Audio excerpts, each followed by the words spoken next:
electric scooters in London. Despite seeing them on the street every day, they've been illegal this whole time. Until now. Now, I made a video about this over a year ago and people went crazy for it.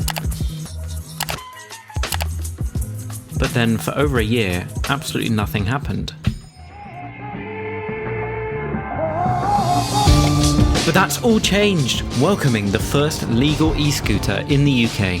Just look at these bad boys, available to rent right now on the street. And as a self-proclaimed e-scooter expert, I headed over to Canary Wharf to check them out.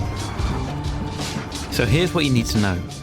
The scooters are available in London as part of a rental trial in specific boroughs. There are 3 different companies to choose from. They have separate applications through which you manage your hire, but they share some infrastructure like parking spots. Once you find the scooter that you want to rent, you have to go through quite a lengthy registration process in order to get yourself up and running. The one that I chose made me agree to a disclaimer about where and how I would ride the scooter, as well as making me take a quiz with some very basic questions around what I need to do. After that, I had to register my payment information and then upload a picture of my driving license in order to get myself running. All in all, the process took me about 5 minutes, so not too bad.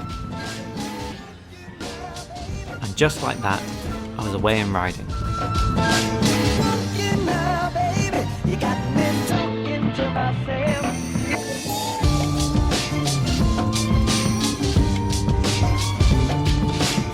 So, the good points. The scooter itself is really sturdy. It's a nice piece of kit. The speed isn't too quick, but it isn't too slow.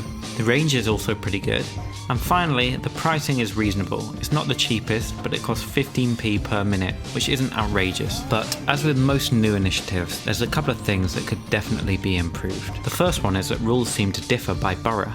So although you can pick up a scooter from any of the parking bays in Canary Wharf and ride it through Tower Hamlets, you can't actually start or stop a journey in the Tower Hamlets borough itself, as the only dedicated parking bays are within Canary Wharf. This means you can't actually do any proper journeys on it, and I ended up just renting one and riding it around in circles for half an hour. The way that it restricts you is that each scooter has a GPS tracker on it, and as soon as you go into a restricted zone, it completely cuts the power. Here it is thinking that I'm actually riding it through a park when I'm in the middle of the road. Not the safest mechanism.